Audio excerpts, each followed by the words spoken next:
Number 1 would cutters. వీళ్ళు పేద labour. ఎక్కడో తమిళనాడులోని తిరువనమలై దగ్గర ఉన్న జవాదుమలై ప్రాంతం నుంచి వస్తారు.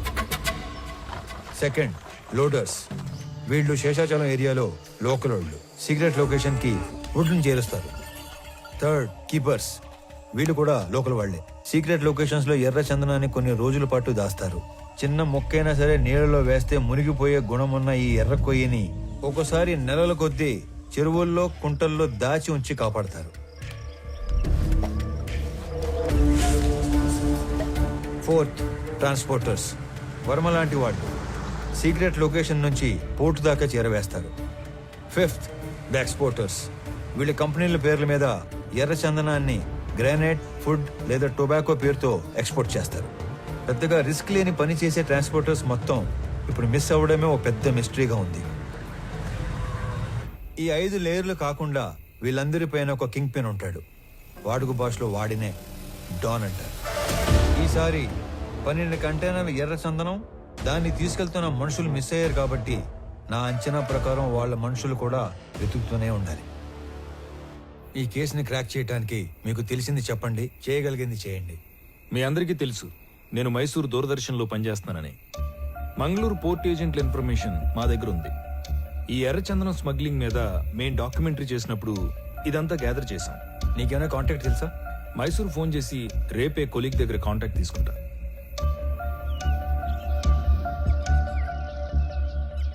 నేను నీకు రాత్రి చెప్పినట్టుగానే మా ఆఫీస్లో కొలీగ్కి ఫోన్ చేసి కాంటాక్ట్ తీసుకున్నాను.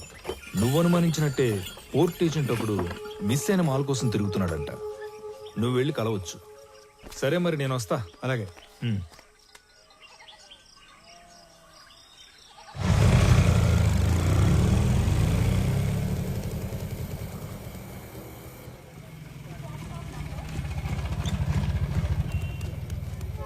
బస్ స్టాండ్ అని చెప్పి రైల్వే స్టేషన్ తీసుకొచ్చినావు ఏందన్నా?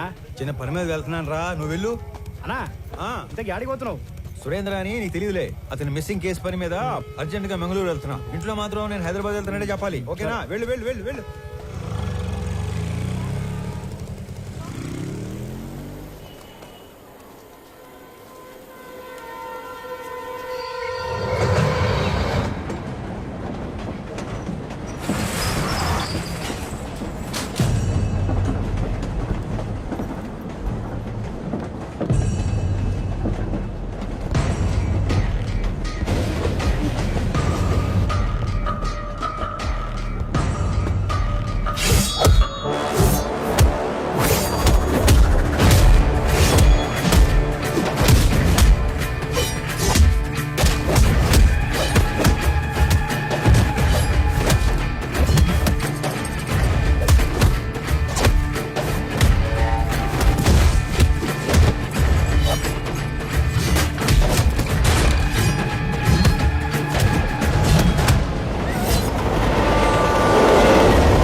అదిగో వాడేనమ్మా ఇంటా నా బిడ్డ తీసుకుపోయినాడు.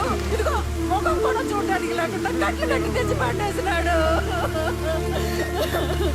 ఒరేయ్, రామారావు, పోతావా నువ్వు? నాశనం అయిపోతావు, సర్వనాశనం అయిపోతావు, పట్లు పట్టుకుపోతావు, దొంగ పట్టుకుపోతావు.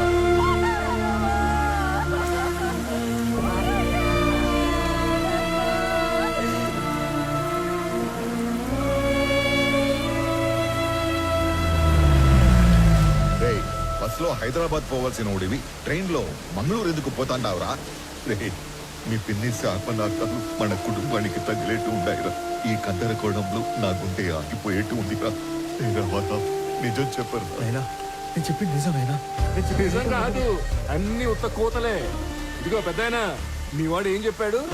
ఆ బాడీ ట్రైన్ లో నుంచి జారి పడిందన్నా. అస్సలు కాదు, రన్నింగ్ ట్రైన్ లో నుంచి ఎవడో బలవంతంగా తోస్తే ఆ బాడీ బయటపడి తుక్కు తుక్కు అయ్యింది. రామారావు, బల్లె దొరికారా సామె. ఈసారి ఉళ్ళ నువ్వు తప్పించుకోవటం నన్ను తిక్కమక్క పెట్టేంత తేలిక కాదు. ఉడుం పట్టు పట్టేస్తా. పాపా స్టేషన్ పోదమ్మా. అరే నువ్వు కదలరా సామె, నేను ఎంక్వైరీ చేయాలి. రామారావు, ఇది నువ్వు ఇన్వాల్వ్ అయ్యే టైం కాదు.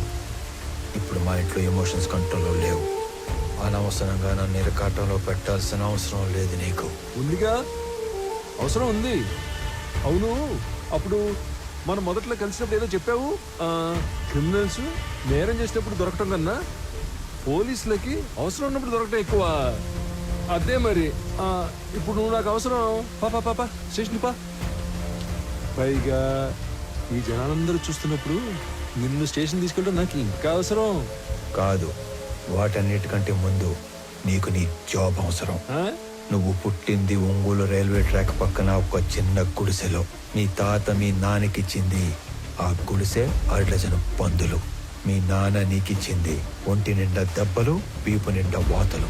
నీకు వచ్చిన జీతం అంతా దాచిపెట్టిన నీ ఆస్తి మొత్తం 9 నుంచి 10 లక్షలు ఉండాలి. కానీ ఈరోజు నీ ఆస్తి దాదాపు 3 కోట్లు. దానికి సంబంధించిన పత్రాలు, పాస్బుక్లు అన్ని డీటెయిల్డ్గా నా దగ్గర ఉన్నాయి. పైగా పిల్లలు లేని మీ దూరపు చుట్టం ఒక పోలీస్ ఆఫీసర్ చనిపోతే చిన్నప్పుడు నిన్ను దత్తత తీసుకున్నాడని ఫేక్ సర్టిఫికెట్ పెట్టి కంపాషనేట్ అపాయింట్మెంట్ కింద ఈ పోలీస్ జాబ్ కొట్టేశావు. ఒక్క రిజిస్టర్ పోస్ట్ పంపితే దాంతో నీ జాబ్ మటాష్. చేతి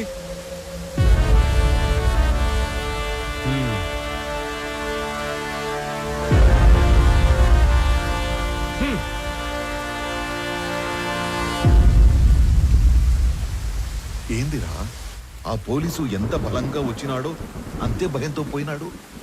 ఏం చెప్పి భయపెట్టినావురా? అసలు ఏం చేస్తున్నావు నువ్వు? అనంత వాళ్ళు ఈ మధ్య ఆస్తులు ఏమైనా కొన్నారా? ఎక్కువ డబ్బు వాళ్ళ చేతులు మారడం ఏమైనా చూసావా? నేనేం అడుగుతాంటాను, నువ్వేం అడుగుతాంటావు? రే, తండ్రివి అయ్యుండి ఈ వయసు తండ్రితో అబద్ధం చెప్పకూడదురా. నేనేం అబద్ధం ఆడలేదు నాయనా. నేను ఎక్కువ బాధ పెట్టకూడదని నిజం దాచాను.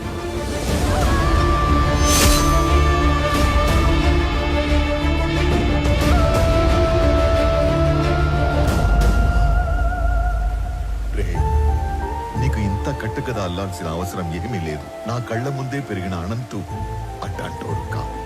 ఈ రెండింటిలో ఏదో ఒకటి అబద్ధం. కానీ నమ్మటానికి మనసు ఒప్పుకోవడం లేదు. పరాయ వాళ్ళు తప్పు చేస్తే ఒప్పుకోవటం, మన వాళ్ళు తప్పు చేస్తే ఒప్పుకోకపోవటం హిపోక్రసీ నాయనా. నాయనా, నీకు దండం పెడతాను. నాకు నీ అంత పరిజ్ఞానం లేదు, కానీ మమ్మల్ని ఏమాత్రం నెమ్మదిగా బతకనియాలని ఉన్నా ఆ మాలిని సమస్యని దయచేసి ఇక్కడితో వదిలేరా.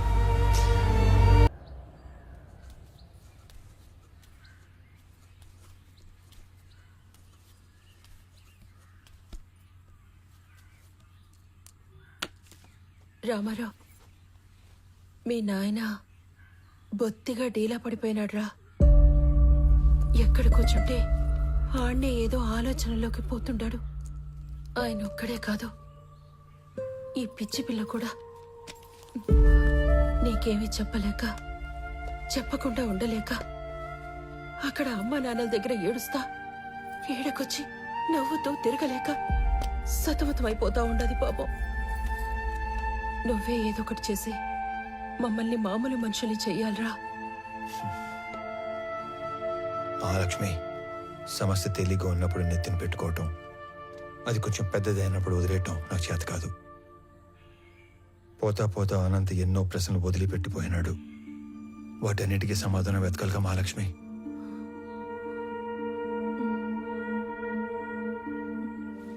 నేను మాట్లాడతాను, నువ్వు వెళ్ళు.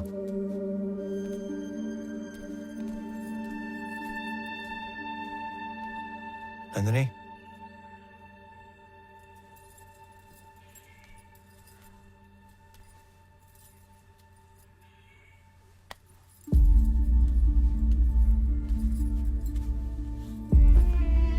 మచ్చలేని బండరాయిలా బతకడం కన్నా మచ్చపడ్డ ఒక భోజనాలా బతకడం నాకు ఇష్టం. నా కోసం ఇంకొన్ని రోజులు ఉపయోగపట్టు, అన్ని సర్దుకుంటాయి.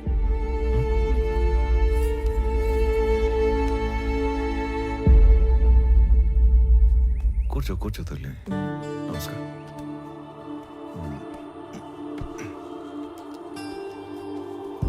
అయ్యా, మనవరాలు మనస్మరిసి తీసుకొచ్చింది.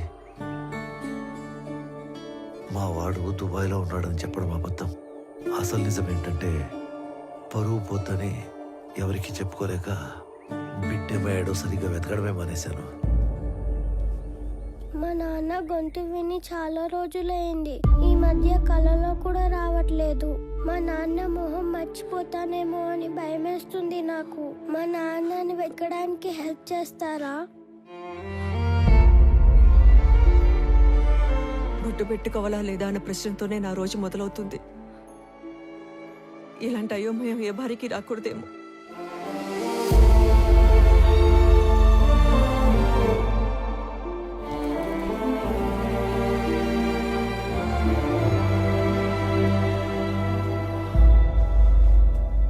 నా కొడుకు వయసు ఉంటుంది నీకు. ఇవి చేతులు కాదు, కళ్ళు అనుకో. అయ్యో, తండ్రి లాంటి వారు, బాధపడకండి. బాధపడకుండా ఎట్టా ఉంటారా? నువ్వు చెప్పినప్పుడు ఆ బాధ ఎందో నాకు అర్థం కాలేదు. ఇప్పుడు అర్థం అవుతా ఉండాలి. ఇది వాళ్ళ ఇంటి సమస్య మాత్రమే కాదు, మన ఇంటి సమస్య కూడా. దీనికో ముగింపు మొదలుపెట్టు. ఎవరడ్డం వచ్చినా, చివరికి నేను అడ్డం వచ్చినా కూడా దీని అంతు తేల్చే వరకు వదలొద్దు.